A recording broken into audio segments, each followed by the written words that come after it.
नमस्कार। केंद्रीय कर्मचारियों व पेंशनर्स के लिए आए हैं बड़ी खुशखबरी। जी हां, आठवें वेतन आयोग गठन के ऐलान के बाद केंद्रीय कर्मचारी पेंशनर्स को एक साथ कई बड़ी सौगातें। जी हां, आठवें वेतन आयोग के फिट एंड फैक्ट को लेकर अभी भी बड़ी खबर आई है। साथ ही साथ नियम, महंगाई भत्ता 56% और 18 माह के बकाया डीए की घोषणा को लेकर देश के सभी केंद्रीय कर्मचारी और पेंशनर्स के लिए बड़ी खबर आई है। साथ ही आप इस वीडियो में जानेंगे कि आपके लेवल के हिसाब से आठवें वेतन आयोग में आपकी बेसिक सैलरी में कितनी बढ़ोतरी होने जा रही है। तो बने रहे आप भी इस वीडियो के लास्ट तक और जान लीजिए इन बड़ी अपडेट्स को सबसे पहले। इन अपडेट्स को जानते हैं इससे पहले अगर आपने अभी तक भी इस वीडियो को लाइक नहीं किया हो तो लाइक कर दीजिए और चैनल को भी सब्सक्राइब नहीं किया हो सब्सक्राइब कर लीजिए, ताकि आगे भी आपको केंद्रीय कर्मचारी, राज्य कर्मचारी और पेंशनर से जुड़ी लेटेस्ट बड़ी अपडेट सबसे पहले देखने को मिलते रहे। तो चलिए बढ़ते हैं इन बड़ी अपडेट्स में आगे। जी हाँ, आपको बता दें कि केंद्रीय कर्मचारी और पेंशनर्स को आठवें वेतन आयोग के बाद एक और खुशखबरी। जी हाँ, महंगाई भत्ते में बढ़ोतरी। आपको बता दें कि केंद्र की मोदी सरकार ने आठवें वेतन आयोग को मंजूरी देकर केंद्रीय कर्मचारी और पेंशनर्स को बड़ी खुशखबरी दी है। आठवां पे कमीशन के तहत सरकारी कर्मचारी को सैलरी और पेंशनर्स की पेंशन में जबरदस्त बढ़ोतरी होगी। उम्मीद है कि इसे 1 जनवरी 2026 में लागू किया जाएगा, लेकिन इससे पहले मार्च में कर्मचारियों को एक और खुशखबरी मिलने जा रही है। महंगाई भत्ते में बढ़ोतरी को लेकर है बड़ी खबर। जी हां, दरअसल खबर यह है कि सातवें वेतन आयोग के तहत केंद्रीय कर्मचारी और पेंशनर्स के महंगाई भत्ते में फरवरी के अंत तक या मार्च के पहले हफ्ते तक इसमें बढ़ोतरी हो सकती है। सरकार हर साल में 2 बार महंगाई भत्ते में बढ़ोतरी करती है। इस बार साल का पहला महंगाई भत्ता मार्च में लागू हो सकता है। सरकार होली के त्योहार से पहले महंगाई भत्ता डीए बढ़ा सकती है। रिपोर्ट्स के मुताबिक इस बार सरकार महंगाई भत्ते में 3% की बढ़ोतरी करेगी और यह बढ़ोतरी 1 जनवरी 2025 से लागू मानी जाएगी। कर्मचारियों की सैलरी में होगा बम्पर उछाल। जी हां, आपको बता दें कि पिछले साल भी अक्टूबर के पहले सप्ताह में महंगाई भत्ते में 3% बढ़ोतरी की गई थी, लेकिन इसे लागू 1 जुलाई 2024 से किया गया। तब डीए बढ़कर 50% से 53% हो गया था। इससे पहले मार्च 2024 में डीए 4% बढ़ोतरी की गई थी। तब महंगाई भत्ता 4% बढ़ने से बेसिक पे का 50% हो गया था। अब डीए बेसिक सैलरी का 53% हो गया। साथ ही पेंशनर्स के लिए महंगा रहा डीआर भी 53% है। वही महंगाई भत्ते में बढ़ोतरी होने से कर्मचारियों की सैलरी में बढ़ोतरी हो जाएगी। कब लागू होगा आठवां वेतन आयोग? हालांकि आठवां वेतन आयोग लागू करने को लेकर सरकार ने आधिकारिक रूप से तारीख का ऐलान नहीं किया है, लेकिन एक्सपर्ट द्वारा कई तरह के दावे किए जा रहे हैं और कहा जा रहा है कि सरकार 1 जनवरी 2026 से आठवां वेतन आयोग लागू करेगी। आठवां वेतन आयोग को कब लागू किया जाता है, ये कुछ दिनों में तस्वीर साफ होगी। जानकारी की माने तो सातवें वेतन आयोग का कार्यकाल खत्म होने के बाद साल 2026 में इसे लागू किया जाएगा। साल 31 दिसंबर 2025 को मौजूदा वेतन आयोग 10 वर्ष पूरे हो जाएंगे। वही जानिए आप इस वीडियो में कि 8 पे कमीशन में लेवल 1 से लेकर लेवल 10 तक के कर्मचारियों की कितनी बढ़ेगी सैलरी। जानिए पूरी डिटेल इस वीडियो में। जी आपको बता दें केंद्र सरकार के द्वारा आठवें वेतन आयोग के गठन को मंजूरी मिल गई है। इस आयोग का लागू होने के बाद केंद्रीय कर्मचारियों की सैलरी और पेंशनर्स की पेंशन में जबरदस्त इजाफा होगा। लेवल 1 से लेवल 10 तक के सभी कर्मचारियों की सैलरी में बढ़ोतरी होने जा रही है।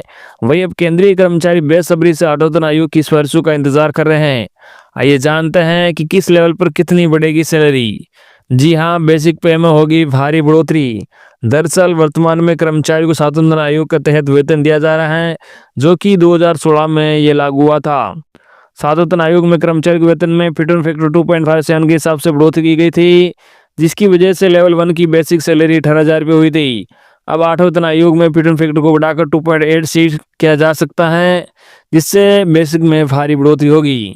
जानिए कि किस लेवल पर कितनी बढ़ेगी सैलरी। जी हाँ, लेवल 1 की अभी बेसिक सैलरी 18,000 रुपये है, जो बढ़कर 51,480 रुपये हो जाएगी। वर्दी की बात की जाए तो 33,480 रुपये की बढ़ोतरी देखने को मिलेगी। वही लेवल 2 जिनकी 7 पे कमीशन में 19,900 रुपये बेसिक सैलरी है, यह भी बढ़कर 56,914 रुपये हो जाएगी और इसमें बढ़ोतरी होगी 37,014 रुपये की। इसी प्रकार लेवल 3 में बेसिक पे 7 पे कमीशन के हिसाब से 21,700 रुपये हैं, ये बढ़कर 62,062 रुपये हो जाएगी। वर्दी की बात की जाए तो 40,362 रुपये की वर्दी देखने को मिल रही है। वही लेवल 4 की अभी 7 पे कमीशन के हिसाब से 25,500 रुपये हैं।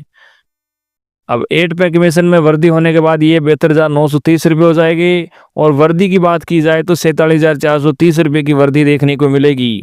लेवल 5 में 7 पे कमीशन के हिसाब से 29,200 रुपये बेसिक पे हैं और ये 8 पे कमीशन में बढ़कर 83,512 रुपये हो जाएगी। इस प्रकार इसमें बढ़ोतरी हो रही है 54,312 रुपये की। लेवल 6 में 7 पे कमीशन के हिसाब से बेसिक सैलरी है 35,400 रुपये, जो 8 पे कमीशन में बढ़कर 1,01,244 रुपये हो जाएगी। वर्दी की बात की जाए तो 65,844 रुपये की वर्दी देखने को मिलेगी। वे लेवल 7 में 44,900 रुपये हैं, जो 8 पे कमीशन में बढ़कर 1,28,414 रुपये हो जाएगी। और वर्दी की बात की जाए तो 83,514 रुपये की होगी। वही लेवल 8 जो 7 पे कमीशन के हिसाब से 43,600 रुपये हैं, 8 पे कमीशन में ये 1,36,136 रुपये हो जाएगी। वर्दी की बात की जाए तो 88,536 रुपये की वर्दी देखने को मिलेगी। वही लेवल 9 में 7 पे कमीशन के हिसाब से 53,100 रुपये हैं, जो 8 पे कमीशन में बढ़कर 1,51,866 रुपये। तो इस प्रकार इसमें वर्दी होगी 98,767 रुपये की।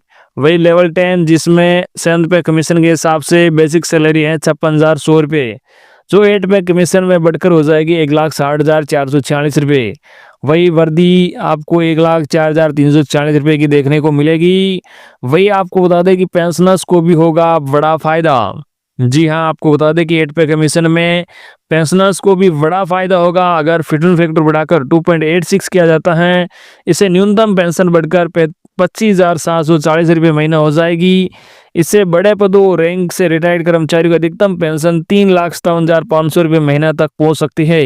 वही 18 महीने के DAR पर केंद्रीय कर्मचारियों को भी मिलेगी खुशखबरी। जी हाँ, मोदी सरकार से आई है बड़ी अपडेट। आपको बता दें कि बीते जनवरी महीने में केंद्र सरकार ने अटल आयोग के गठन को मंजूरी दी। अब केंद्रीय कर्मचारियों को 18 महीने के महंगाई भत्ता DA की बकाया रकम मिलने की उम्मीद बढ़ गई है।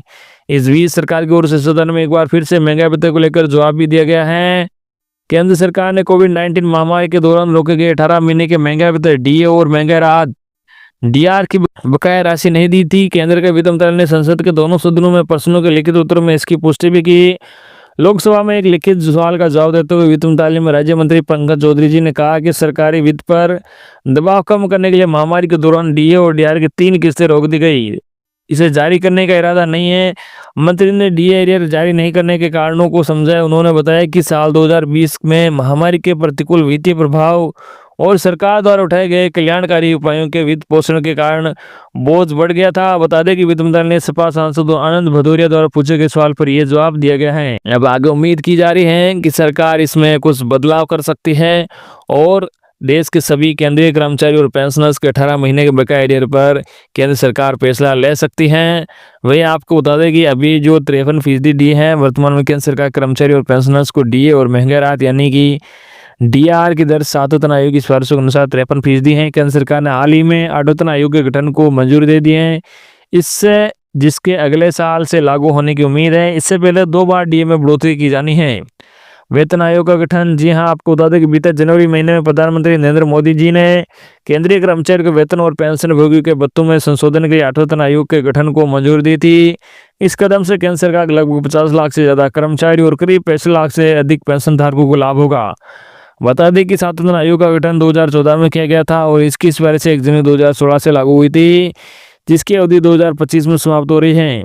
2025 में नए वेतन आयोग के गठन की प्रक्रिया शुरू होने से ये सुनिश्चित होगा कि 7वें वेतन आयोग का कार्यकाल पूरा होने से पहले इसकी सिफारिशें प्राप्त हो जाए और उसकी समीक्षा की जा सके।